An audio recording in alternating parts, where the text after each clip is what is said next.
Muy buenos días, mis amados. Dios les bendiga.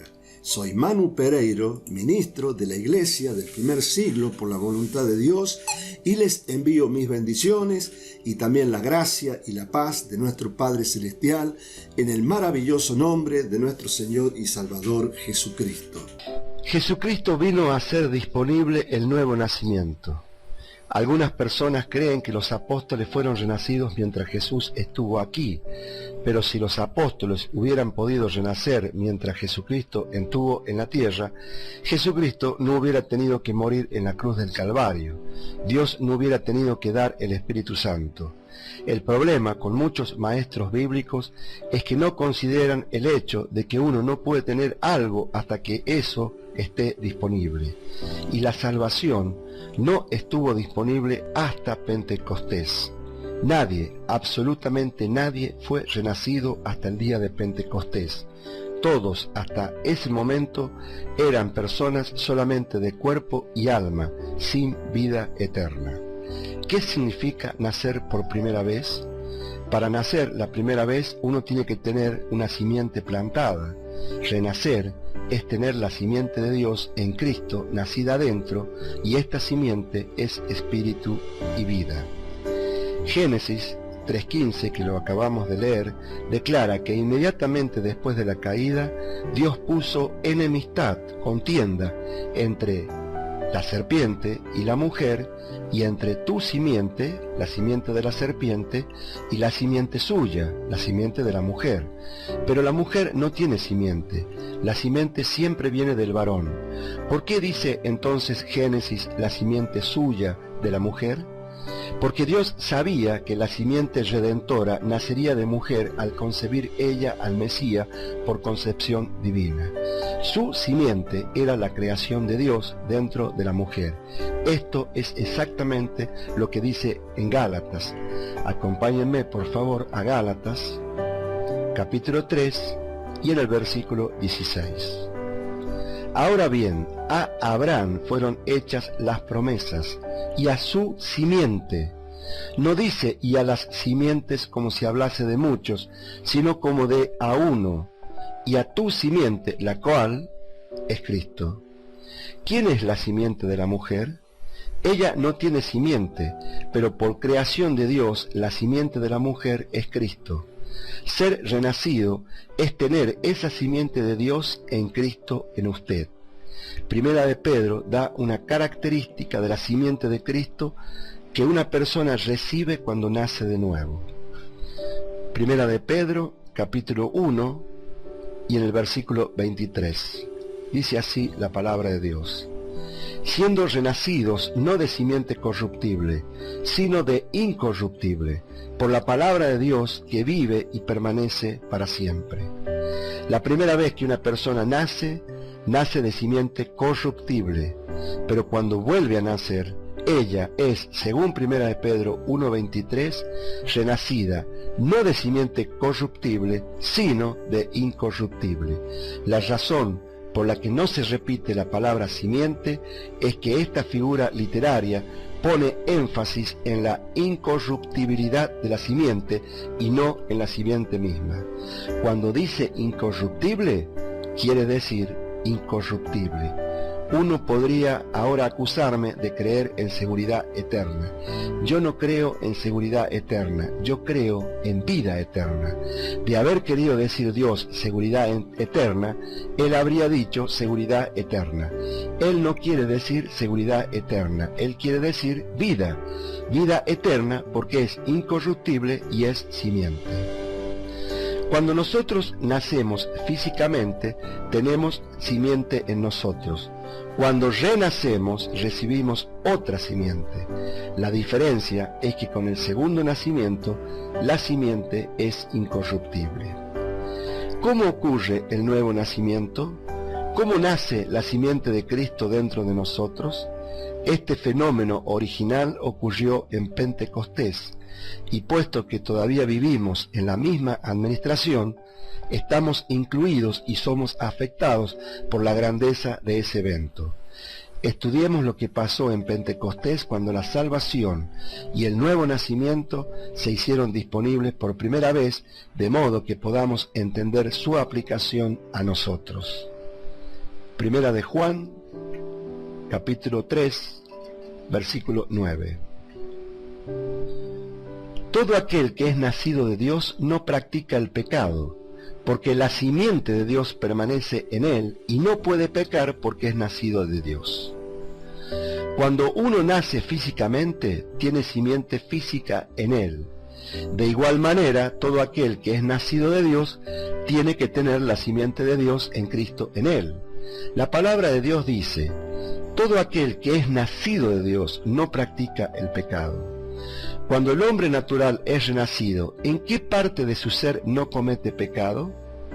En su cuerpo y alma él todavía comete pecado, pero en esa simiente de Dios, la cual es incorruptible, él no comete pecado. ¿Por qué? Porque la simiente de Dios en Cristo permanece en él. Si la persona renacida pudiera pecar en esa simiente, la simiente no permanecería, sería corruptible, pero la palabra dice que esta simiente de Dios permanece. Si nosotros volvemos a observar, Primera de Juan 3, 9, declara que una persona renacida no puede pecar porque es nacida de Dios. La primera vez que yo nací de mi padre y madre terrenales, pero cuando yo renací, nací de mi Padre Celestial, de Dios, y su simiente permanecen en mí, y no puedo pecar en ella. Por eso es que su simiente es vida eterna. Es eterna porque Dios es eterno, y es vida porque Dios es vida. Alguien podría pensar o decir o comentar: ¿entonces usted cree que una vez salvo, permanece salvo? Yo no he leído una vez salvo, permanece salvo en la palabra de Dios, al igual que tampoco he leído seguridad eterna. Lo único que he leído en la palabra es vida eterna, y eso creo. Como hombres de cuerpo y alma, la vida eterna se hace nuestra cuando somos renacidos del Espíritu de Dios. ¿Qué sucede para efectuar esto? Efesios capítulo 2, versículos 5 al 9. Aún estando nosotros muertos en pecados, muertos porque el Espíritu de Dios no está adentro, nos dio vida juntamente con Cristo. Por gracia sois salvos. Y juntamente con Él nos resucitó, y asimismo nos hizo sentar en los lugares celestiales con Cristo Jesús, para mostrar en los siglos venideros las abundantes riquezas de su gracia en su bondad para con nosotros en Cristo Jesús. Porque por gracia sois salvos por medio de la fe de Jesucristo, y esto no de vosotros, pues es don de Dios, no por obras para que nadie se gloríe. La salvación es por gracia. Si fuera por obras, una persona se podría jactar más que otra porque había orado más tiempo, o había rogado más a Dios, o había confesado más pecados. Por lo tanto, un hombre tendría una salvación mejor que otro porque habría trabajado más duro para conseguirla. Afortunadamente, la salvación no es por obra, es por gracia, y nada más que gracia. Efesios 2:10. Porque somos hechura suya, creados en Cristo Jesús. La primera vez que nací, fui la hechura de mi papá y de mi mamá. Cuando renací, fui la hechura de Dios, el producto de mi Padre Celestial, no en la carne, sino en el Espíritu. ¿Piensa usted que Dios está satisfecho con su hechura? Sé lo que mis padres terrenales fueron capaces de hacer, y estoy seguro de que mi Padre Celestial, quien creó los cielos y la tierra, puede hacer una obra mejor que mi padre y madre terrenales. Somos hechura suya, creados en Cristo Jesús. Esto es el nuevo nacimiento. Después de ocurrido Pentecostés, un hombre todavía es cuerpo y alma. Él está muerto espiritualmente. ¿A quién pertenece legalmente el hombre de cuerpo y alma? Al diablo. Pero cuando un hombre natural renace del Espíritu de Dios, se convierte en el hijo legal de su Padre que es Dios. El diablo, el Dios de este mundo, no tiene derecho legal sobre un hombre cuando éste es renacido. La mayoría de las religiones orientales y algunas occidentales enseñan que todos tienen una chispa de lo divino nacida en ellos. Una chispa de lo divino quiere decir que cada persona tiene un poquito de Dios en ella y todo lo que uno tiene que hacer es ventearla, alimentarla y nutrirla, y Dios se empezará a desarrollar dentro de uno. La Biblia dice que el hombre está muerto, y si una persona está muerta, está muerta. Si hay un poquito de vida, un hombre no está muerto. La palabra de Dios dice que el hombre está espiritualmente muerto, tiene solamente cuerpo y alma. Así que si el hombre va a tener vida espiritual, Dios la tiene que crear. La palabra crear es usada porque la vida espiritual no ha estado nunca antes en él. Romanos dice, ¿cómo es posible que un hombre que está muerto en delitos y pecados y sin Dios y sin esperanza sea vivificado? Romanos 10, 17, ustedes lo recuerdan. Así que la fe es por el oír, y el oír por la palabra de Dios. ¿Cuál fe? La fe de Jesucristo. Esta fe viene cuando el hombre de cuerpo y alma oye la palabra de Dios y cree. Romanos capítulo 10, versículo 9. Que si confesares con tu boca que Jesús es el Señor y creyeres en tu corazón que Dios le levantó de los muertos, serás salvo. ¿Qué es confesar con tu boca? Es decirlo. ¿Tiene uno que decirlo en un altar? Romanos 10 no dice eso, pero ¿podría uno confesar a Jesús como su Señor en un altar? No dice dónde tiene uno que confesar a Jesús como Señor. La Biblia simplemente dice que confiese. ¿Tiene que decirlo una persona en voz alta? Romanos 10 no lo dice. ¿Es posible confesar al Señor Jesucristo silenciosamente, sin hacer un sonido audible? Confesar es con tu boca, no dice confesar los pecados de uno. Si hubiera dicho confesar es tu pecado, la salvación sería por obras, y nosotros no somos salvos por obras, sino por gracia. Un hombre no confiesa sus pecados, confiesa al que salva del pecado, al Señor Jesucristo. Me pregunto, ¿cuántos miles de personas creen que son renacidas del Espíritu de Dios, pero en realidad no lo son? Puede que tengan un sentimiento interno de que están salvos, pero un sentimiento no los salva. Una persona es salva por el ser renacida del Espíritu de Dios. Los sentimientos van y vienen, las emociones van y vienen, pero la palabra de Dios vive y permanece para siempre. Yo podría ir al altar, vocear todos mis pecados y obtener un sentimiento bueno, pero una persona puede obtener ese mismo sentimiento bueno en el sofá de un psiquiatra.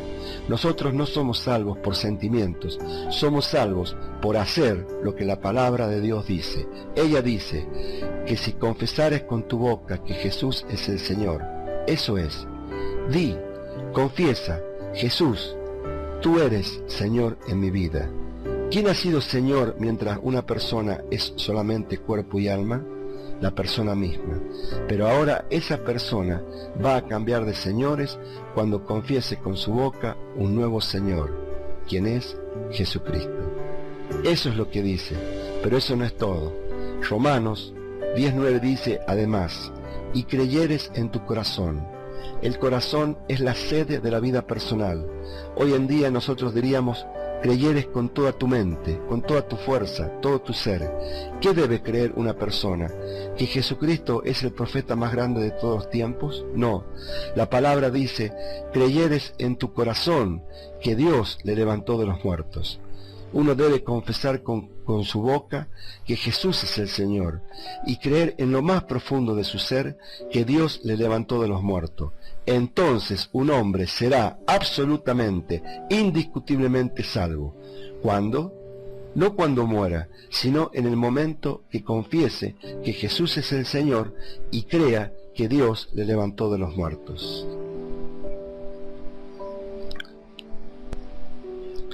De todos los grandes líderes religiosos, solamente hay uno que ha sido levantado de los muertos, y ese es Jesucristo. Esta es la prueba indubitable de que Él es el Hijo unigénito de Dios. ¿Cree usted que Dios levantó a Jesús de los muertos? ¿Cree que Él es su Señor? ¿Lo ha confesado con su boca? La palabra dice que usted es salvo. Romanos 10:10. Porque con el corazón se cree para justicia, pero con la boca se confiesa para salvación.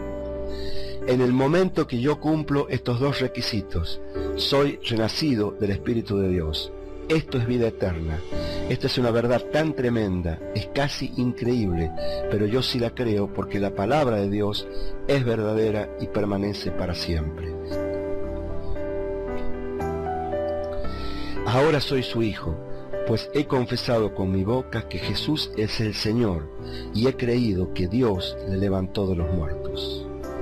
En el mismo momento en que una persona confiesa con su boca a Jesús como Señor, esa persona es convertida, salva, renacida. Un hombre puede ser un hombre natural de cuerpo y alma en un momento dado, pero a medida que oye la palabra de Dios y cree hasta el punto en que dice, Jesús es Señor de mi vida y creo que Dios le levantó de los muertos, él renace del Espíritu de Dios. Esa persona ha cambiado de señores instantáneamente. Está ahora de camino al cielo y ni todo el infierno le puede impedir que vaya porque es un hijo de Dios que tiene a Cristo en él. Tiene vida eterna. Ya no es más un hombre natural porque ha recibido el Espíritu proveniente de Dios. Habiéndose creado Espíritu dentro de él, la persona de nuevo tiene un punto de contacto con Dios. A diferencia de Adán, que tenía espíritu bajo condición, como leemos en Génesis 2, los hijos de Dios, renacidos durante esta gloriosa administración de la Iglesia, tienen espíritu nacido en ellos como simiente. Este espíritu es dado incondicionalmente. Cuando un niño nace físicamente, todo el potencial humano está en ese pequeño paquete. Con nutrimiento y alimentación, el niño se desarrolla y se vuelve un adolescente, luego un joven y finalmente un adulto. El nuevo nacimiento es así. Cuando un hombre vuelve a nacer del Espíritu de Dios, tiene a Cristo en él. Todo lo que Dios es en Cristo está en él. Tiene el amor de Dios, tiene la justificación de Dios, la santificación, la redención, la justicia y la fe de Jesucristo. Esto es lo que uno recibe cuando acepta al Señor Jesucristo como su Señor y Salvador personal. Hay bastantes religiones en el así llamado cristianismo de hoy en día, pero el verdadero cristianismo no es religión. La religión es lo que el hombre hace, lo que el hombre produce. El cristianismo es lo que Dios obró en Cristo y en un creyente cuando éste renace. El cristianismo es la obra de Dios, no la obra del hombre. El cristianismo es la relación de un padre con su familia. Dios es nuestro Padre y nosotros somos sus hijos. Él nos ha hecho hijos suyos y nosotros hemos renacido de su simiente. Cuando un hombre renace del Espíritu de Dios, este hombre de cuerpo y alma tiene entonces espíritu. El hombre no se libró de su cuerpo y alma cuando nació de nuevo. Todavía tiene los 5 sentidos como un medio de aprendizaje. El rasgo añadido que viene con la salvación es que la persona renacida tiene espíritu, así que se puede comunicar con Dios. El creyente puede ahora recibir información proveniente de Dios tanto por espíritu como a través de sus sentidos. El espíritu dentro del hombre es aquello que es vida eterna. La salvación no es ganada, es un don de Dios. Acompáñenme por favor al libro de Romanos y en el versículo 23 leemos: Porque la paga del pecado es muerte, mas la dádiva de Dios es vida eterna en Cristo Jesús, Señor nuestro. Primera de Juan, por favor, capítulo 1, versículos 1 y 2. Lo que era desde el principio, lo que hemos oído, lo que hemos visto con nuestros ojos, lo que hemos contemplado y palparon nuestras manos tocante al verbo de vida, porque la vida fue manifestada y la hemos visto, y testificamos y os anunciamos la vida eterna, la cual estaba con el Padre y se nos manifestó. Primera de Juan 2, versículo 25. Y esta es la promesa que Él nos hizo, la vida eterna. Primera de Juan 5, versículos 11 y 12. Y este es el testimonio, que Dios nos ha dado vida eterna, y esta vida está en su Hijo. El que tiene al Hijo, tiene la vida. El que no tiene al Hijo de Dios, no tiene la vida. El que tiene al Hijo, tiene la vida. El Espíritu en él es vida eterna. Pero el que no tiene al Hijo, todavía no tiene vida. Ese hombre tiene vida natural, pero no tiene vida eterna. El versículo 12 de 1 Juan 5 y varios otros como ese han causado problemas a causa de la enseñanza popular de que todos van al cielo y que no importa a quién adora uno o qué cree uno, porque todos se dirigen al mismo lugar. Aún así, la palabra dice que si una persona tiene a Cristo, tiene vida, y si no tiene a Cristo, no tiene vida. Si usted quiere discutir con la palabra, siga discutiendo con ella. Usted tiene que decidir por su propia cuenta si quiere creer la palabra de Dios o la palabra de los hombres. Esta palabra de Dios y la palabra en ella han permanecido por siglos, pero las palabras de hombres a quienes he conocido y hombres a quienes usted ha conocido no han permanecido por siglos. Ellos van y vienen. A veces se prueba que están en lo cierto, otras veces que están equivocados. Prefiero arriesgar mi salvación eterna en la exactitud de Dios antes que escuchar a hombres, especialmente hombres, que tienen una actitud denigrante hacia la palabra.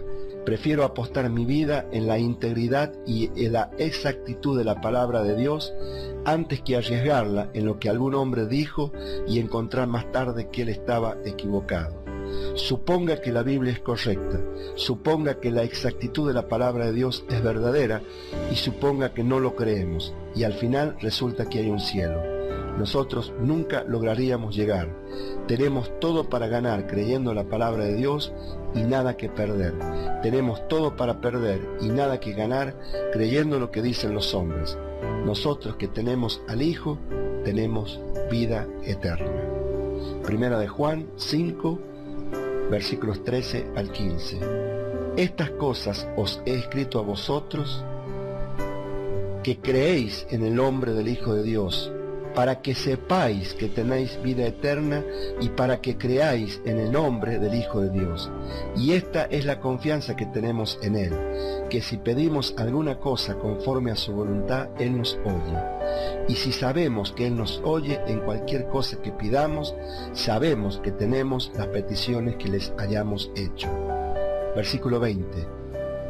Pero sabemos que el Hijo de Dios ha venido y nos ha dado entendimiento para conocer al que es verdadero, y estamos en el verdadero, en su Hijo Jesucristo. Este es el verdadero Dios, y esta es la vida eterna. El hombre de cuerpo y alma puede creer tan fácilmente y recibir vida eterna, que es el don más grande que Dios haya dado jamás al hombre, en lugar alguno, en momento alguno. Antes de ir más adelante, necesitamos clarificar la diferencia entre la posición y el estado de un creyente. Estas palabras son ilustradas con la mayor facilidad observando la posición y el estado en una familia terrenal. En mi familia terrenal yo soy hijo de don Manuel Pereiro y su esposa. ¿Por cuánto tiempo voy a ser hijo en esa familia? Mientras viva. Esa es mi posición. ¿Quién me dice de mi posición en mi familia celestial? Mi posición en la familia de Dios, como mi posición en mi familia terrenal, es la de un hijo. ¿Por cuánto tiempo seré hijo? El Espíritu es eterno. Luego, mi posición en la familia de Dios es eterna. Puesto que mi posición en mi familia celestial y terrenal es siempre la de un hijo, ¿cuál es mi estado? Bueno, todos nosotros sabemos que el estado en la familia de cada uno puede variar, puede fluctuar algunas veces. A veces, cuando en mi adolescencia, cuando me portaba mal y no andaba bien en la escuela, o cometía cualquier error, yo seguía siendo hijo de mi padre, porque yo tenía su simiente, pero mi comportamiento determinaba mi estado dentro del hogar. O sea, bajo ninguna circunstancia yo puedo perder mi simiente, la simiente de mi padre terrenal. No importa si yo me porto mal o si me porto bien. Lo que cambia es mi estado. ¿Cómo estoy yo con mi papá? ¿Bien o mal? ¿En buenos términos o en malos términos? Pero mi posición, mi relación filial, yo seguiré siendo hijo de él, independientemente de cómo me porte. Cuando mi padre no aprobaba mi comportamiento y mi estado necesitaba ser edificado, yo iba a mi padre y decía: papi, lo siento. Papá siempre aceptaba mis gestos de disculpa. Mi filiación no tenía relación alguna con lo que yo hacía, pero mi estado era afectado directamente por mis acciones.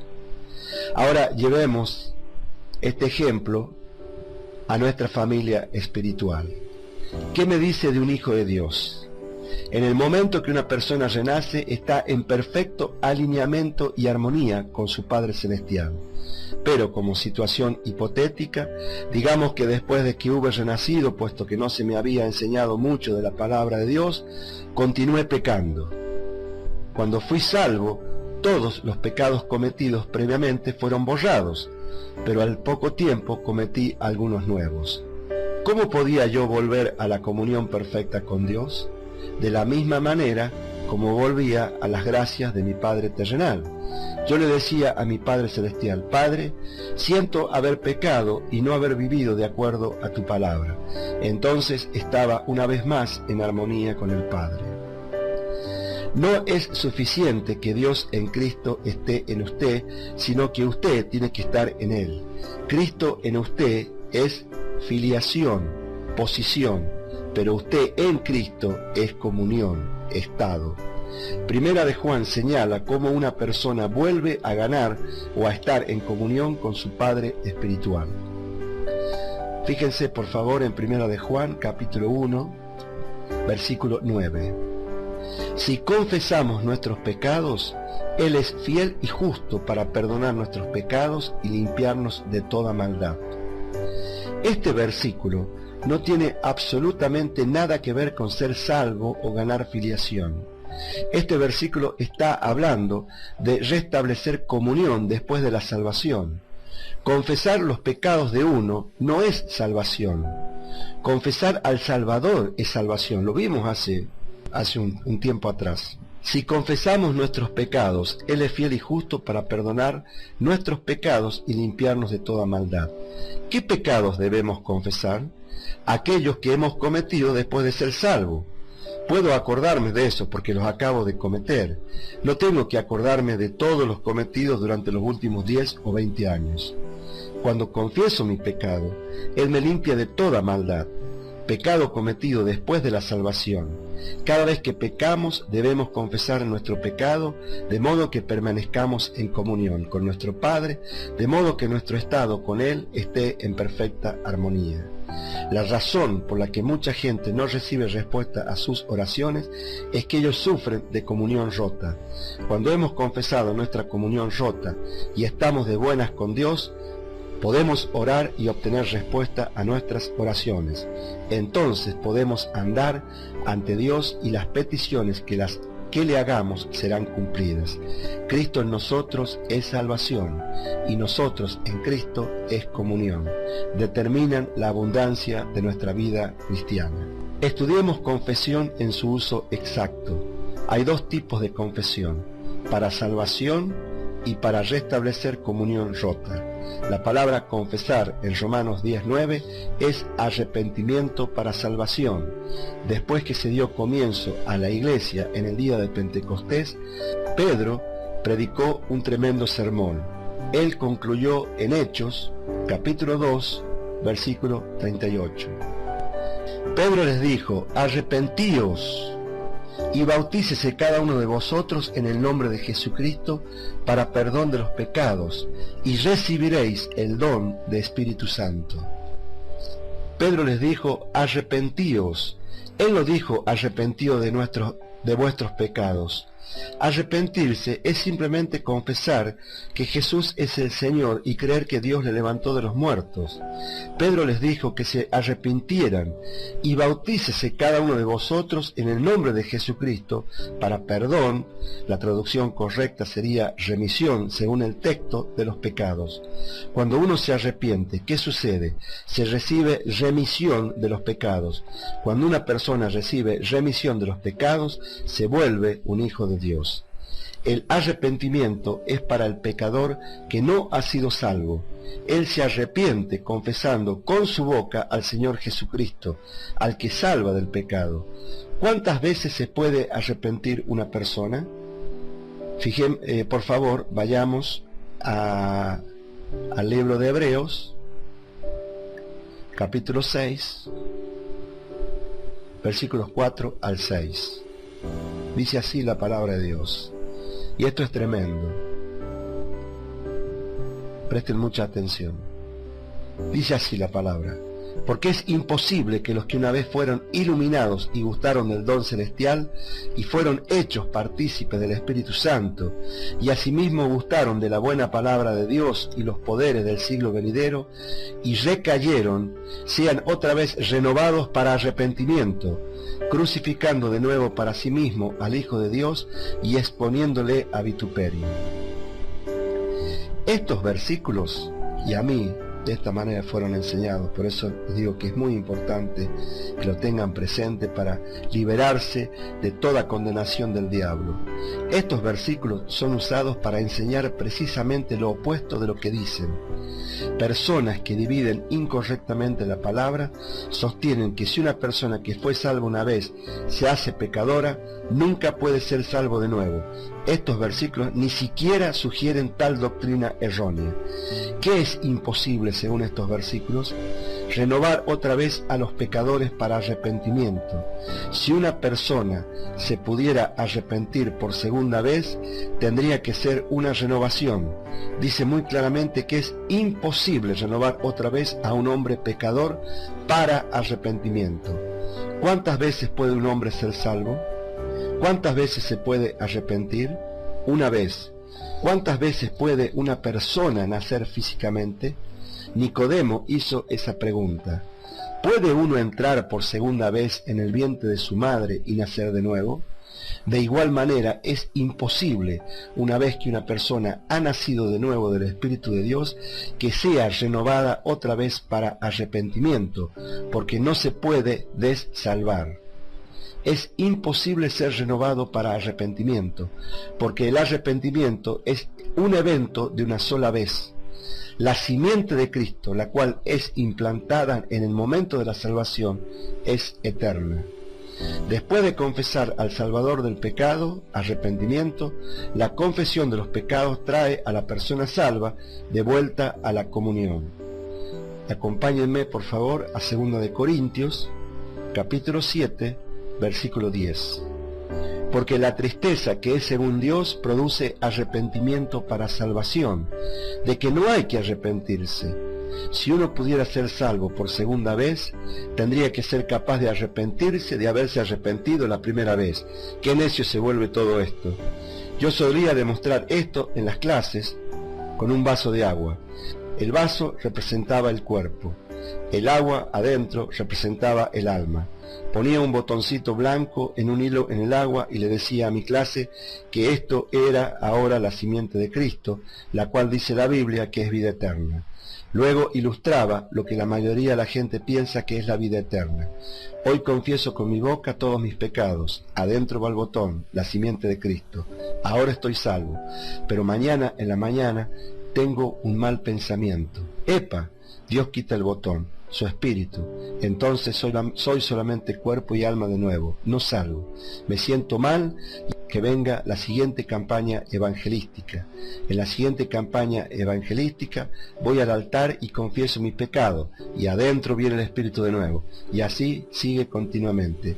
Mi Padre terrenal hizo algo mejor que eso. Él puso su simiente en mí una vez y todavía soy su hijo. ¿Qué me dice del Dios Todopoderoso? Esa enseñanza diabólica decir que a una persona que ha renacido del Espíritu de Dios se les quita el Espíritu con cada evidencia de debilidad humana. Mi Padre Celestial hizo su parte tan bien que soy su hijo mientras viva.